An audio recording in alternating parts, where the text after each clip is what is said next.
Hello everybody, and welcome back to Butterfly's Brush.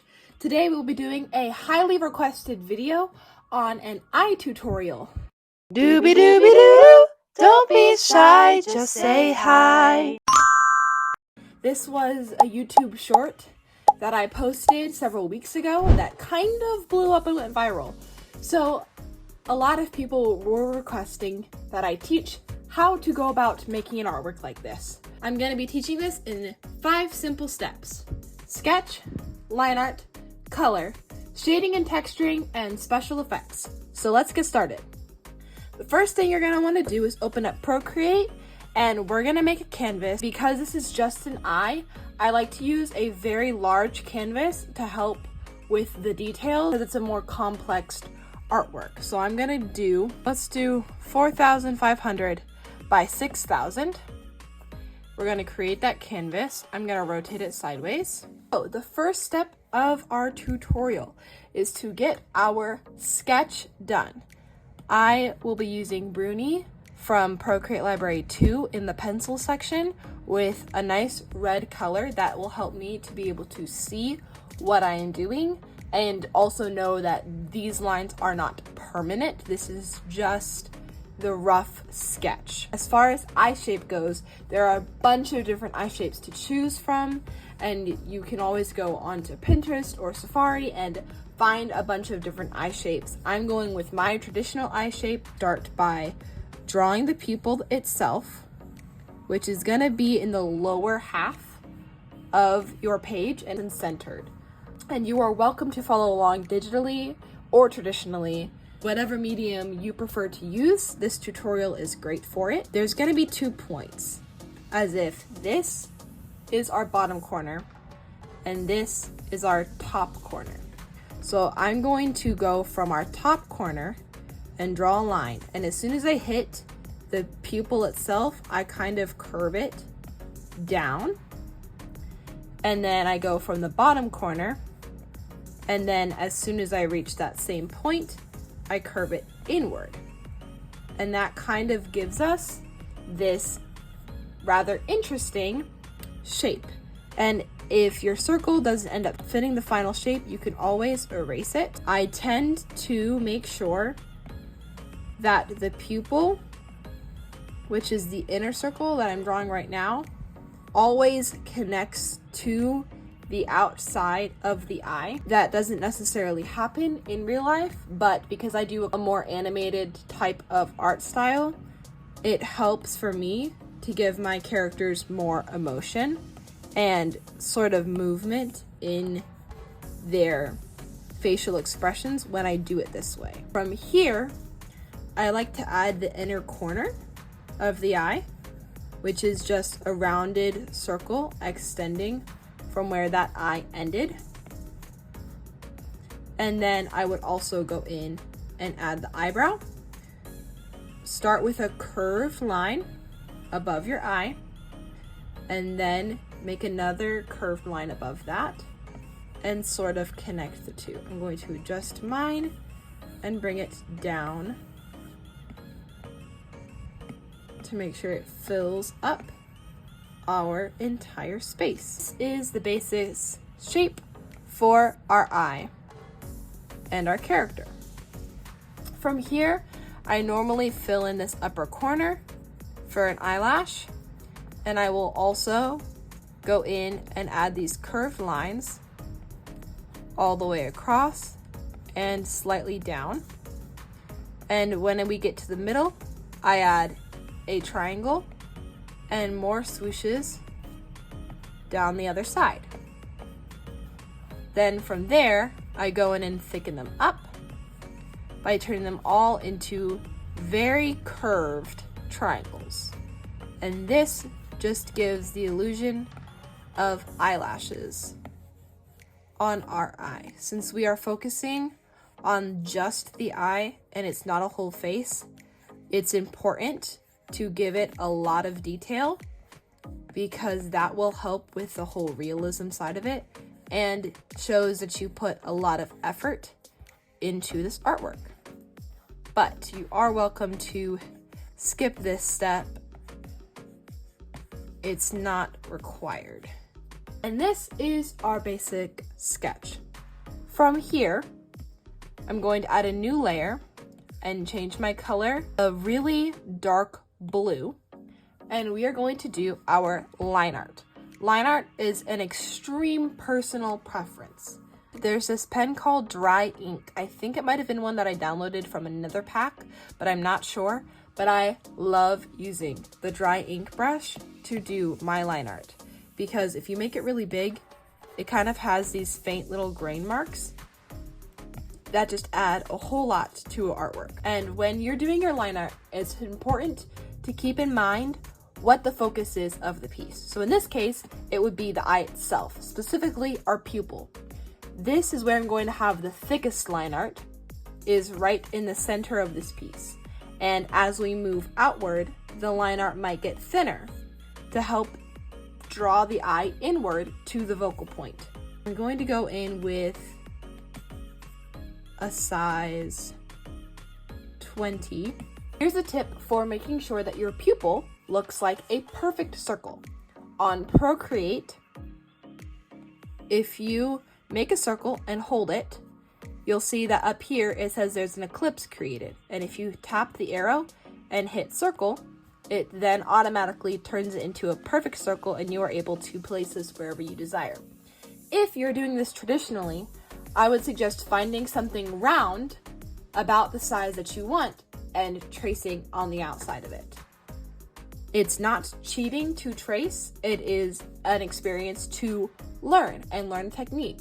You can also go and practice drawing circles over and over again to get them exactly perfect, or just erase over and over again until you find something that you are happy with. Make sure that that pupil's centered, and then I'm going to fill in the middle circle and erase the excess lines. Then I'm going to start outlining all of our eyelashes.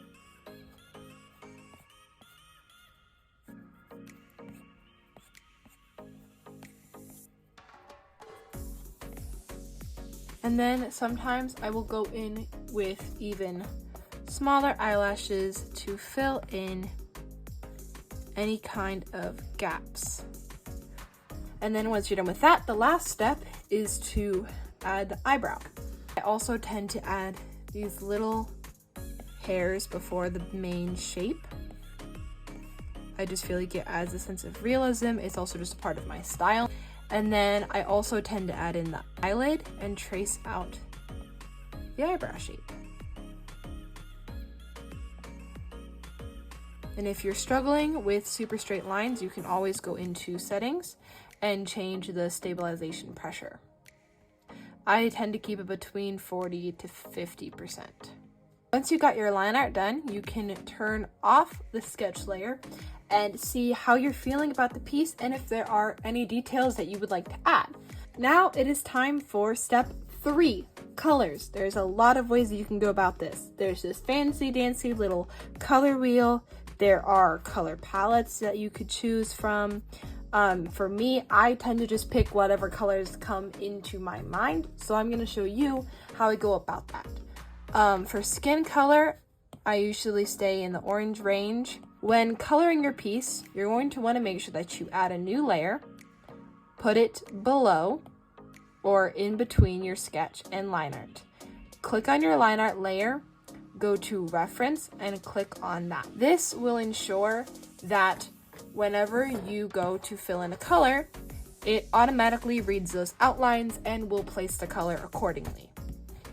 For the eye itself, I will go into the red section and pick a slightly darker, more pinker tone for this inner eye.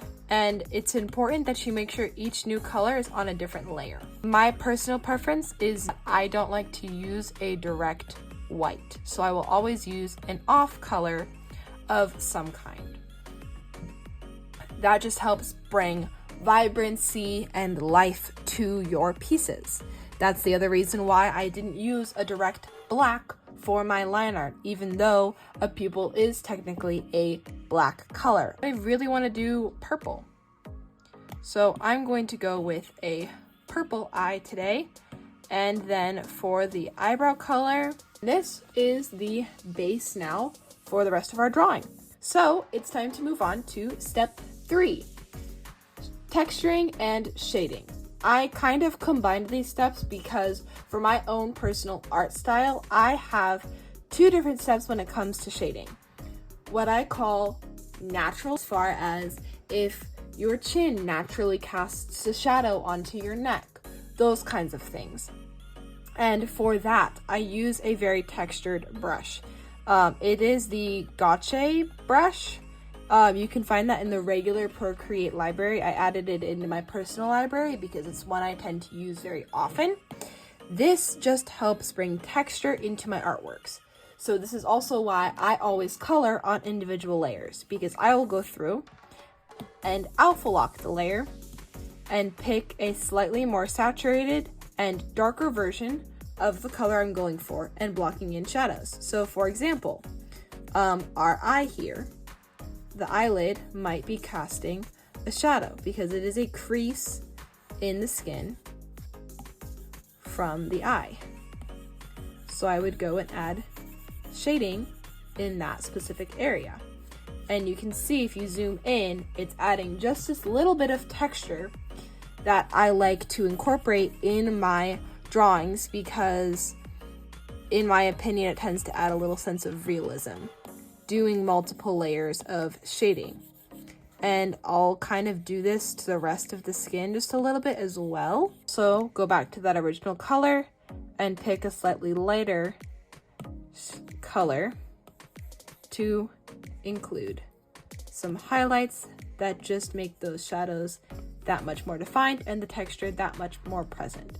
Sometimes I will also add some blush and change the opacity so that it doesn't go overbearing.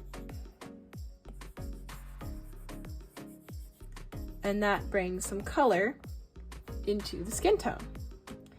I'll do the same with every other piece. Again, alpha lock, select the original color, pick a darker, more saturated tone, totally up to preference, and just kind of shade and texture the area.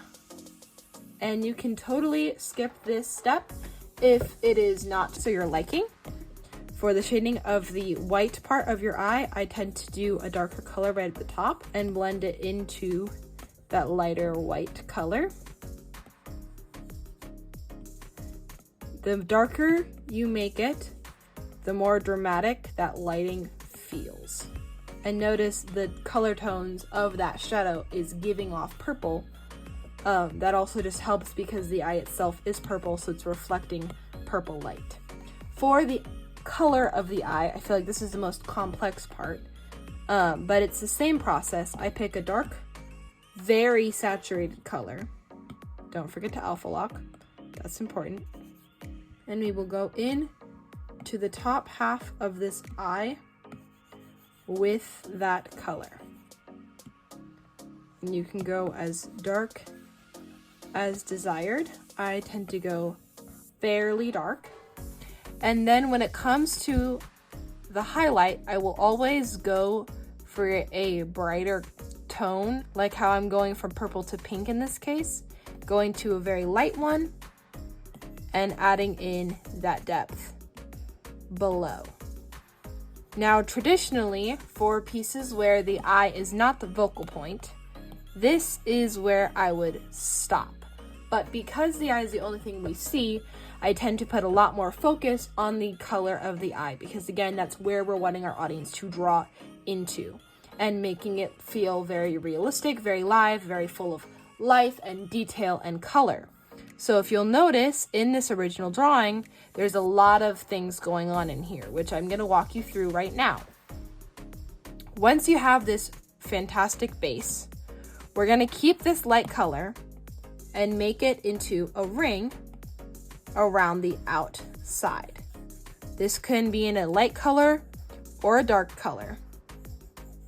Again, it's just based off of a personal preference.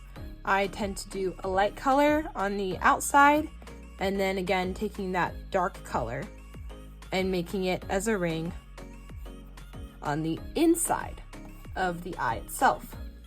Then we're going into Procreate and the first library that they came out with, which is the traditional one. We're going to Elements, and your best friend for making this eye look realistic is surprisingly going to be this water element. You can adjust the spacing. I think I've adjusted these settings a little bit, but you can go in there and mess with them if you're not happy with how those are. But we're basically going to be going through and adding these veins into the artwork. So again, adjusting sizing, we're just going in and adding in these veins. And this definitely helps with that realistic eye look. You can already see how much more realistic, almost dragon-like it looks. So I'll add a new layer and go to a very, very dark purple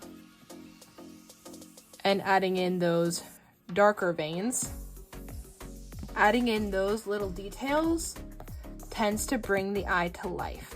Sometimes I'll take my smudging brush and make it smaller and kind of do this little staticky, tiny little blurring on the edge to create those veins. And that just gives it even more detail.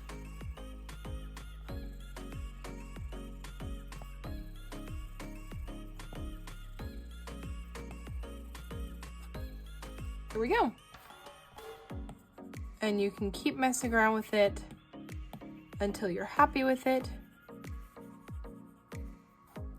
And once you are, we can move on to the eyebrow. Again, we're gonna keep the same shading method in mind. Take the original color, get a darker, more saturated tone. Use that darker color for the bottom.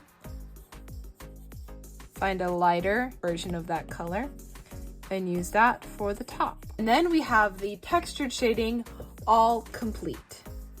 The next step would be the regular shading. This is kind of part 2 of that. You can keep that textured one. Sometimes I'll go over into Procreate, into their original library, and I'll go to their airbrushes and use some of their airbrushes. And then I take a very muted yellow tone.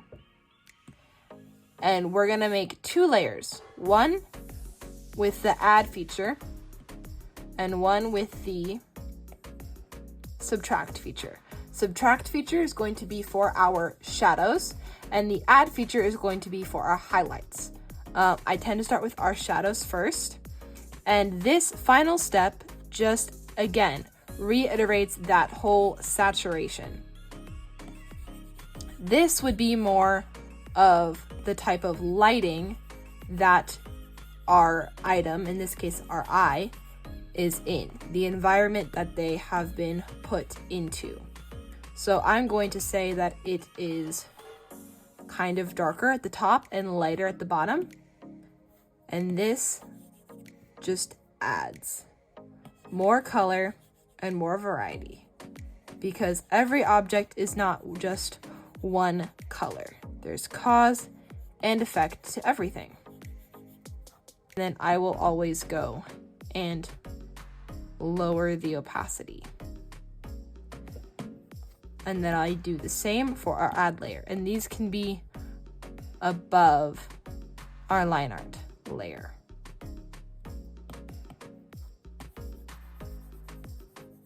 So you want to make sure that you get over top of all that line art as well. Then going on to our add layer, we can add a little highlight to the eye and highlight a little on the eyebrow. You want to go subtle with your highlights because with the add, it can be extremely dramatic. And less dramatic is what you're going for, which definitely is a choice. And then it is time for our final step, which is our special effects, or in this case, simply our highlights. I go to Luminous, hit our light pen, again without getting a direct white. Pick a color that's light but similar to the color of our eye, and we're gonna go in with some highlights. These can be as many or as little as you desire. I tend to do 2 circles and 1 little, I don't know, like small arch following the curves of the circle itself. This is the full tutorial, all complete. So there's our finished product. And of course, you want to make sure that you have signed it and put the date, because sometimes, especially if you're doing it traditionally, I will forget when I have done an artwork. Just like that, you have a completed eye tutorial. So I hope you guys enjoyed. Let me know down below if you want more tutorials like this or would love to see the rest of the process as far as how to make your eye look like it is blinking or how to do the smooth eye transition that I did in that YouTube short. I hope to do more things like this in the future, especially if you guys enjoy it. If you did, be sure to like, subscribe, leave a comment down below. I love to engage with you guys no matter what the type of comment is. I will be sure to reply. I think I had around 300 to 400 comments on that one YouTube short, and I made sure that I replied to every single one of them. Share this with one of your friends, and I'd love to see how different your drawings turn out. I hope you guys enjoy, and remember, don't be shy, just say hi. Bye now.